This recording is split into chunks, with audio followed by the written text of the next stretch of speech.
The United Nations Refugee Agency has raised an alarm over the growing number of the internally displaced persons in Nigeria's northeast, saying the population will strain resources unless something urgent was done. The United Nations High Commissioner for Refugees, Filippo Grandi, who stated this in a statement, stated he was worried over the large numbers of Nigerian refugees fleeing Cameroon into the northeast. Grandi also reported that 889 IDPs, most of them children, were received in Banki town, Borno State, on Saturday. Coming from Cameroon, it's the latest arrival as the number continues to strain the humanitarian resources. Joining us now in the studio to discuss this is social commentator and publisher of Inside Watch, Oluwaseyi Adeyemo. Thank you for joining us once again. While the government can, record considerable gains in fighting terrorism, we can't say so about the IDPs, many of whom are reeling from this same Boko Haram problem. Is that your position too? Yeah, obviously there's several reasons for, the reason why we have IDPs all over the place. Terrorism is just a part of that reason. There's several reasons. So, I'm amazed that people are surprised that this is increasing. Unless those things are coped, it's only natural that the numbers of IDPs will keep going up. And talking about the humanitarian resources, what seem to be the challenges involving reaching all of these people and meeting their immediate needs at least? First of all, I need for us to understand that IDPs are not really primarily the problem of UN. It's actually a primary, problem of the Nigerian government.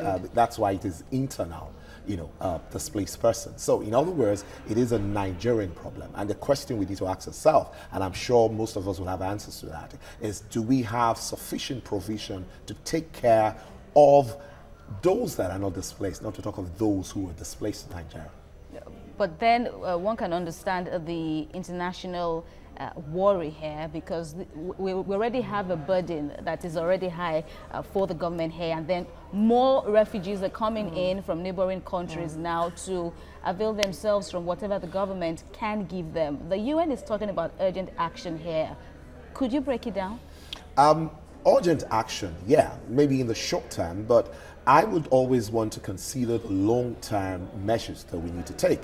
For short terms, it is important that we man our borders more properly, to be sure of those who are coming in, to be sure that those who come in eventually are those who are expected to come in. And that is not just allowing those who are in this category of displaced persons. You're talking about terrorists and all sort of people. So that, for me, is flagging another flag. But these are children. This latest edition are children.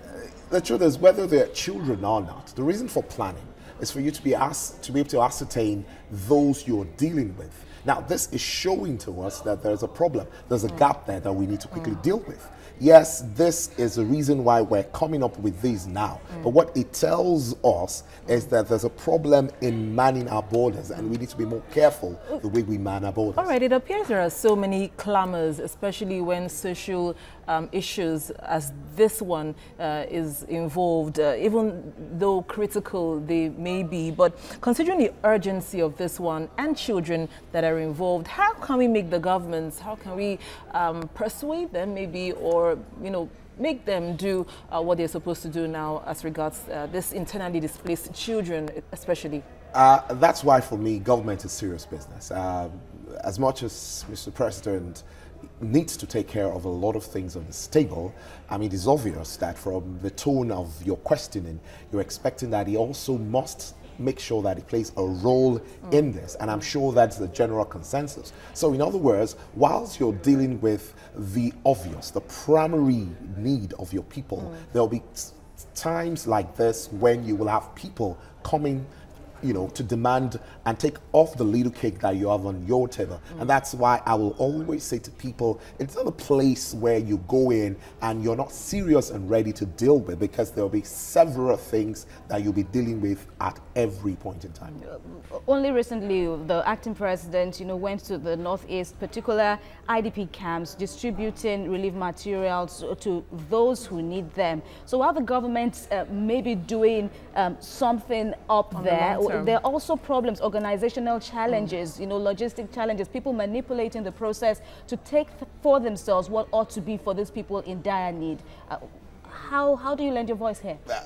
That is a national problem that we need to deal with. I mean, and I think we need to be very, very forthcoming and tell ourselves that as of today, we're not a very committed people to process. I mean, across the stratas of a life, everything that we deal with, I mean, you're dealing with IDPs, and you'll be shocked that people are looking at enriching themselves even in a process like this. You'll be shocked that they don't mind to take from people who are impoverished, people who are disadvantaged, just because they want to make sure that from that process they get some level of enrichment. Because every posting, as it were, in Nigeria is actually for the good of the person that got the assignment. It's a really terrible situation there, considering how vulnerable these persons involved are. Thank you very much, Oluwaseyi Adeyemo, for your thoughts with us on the News Hour.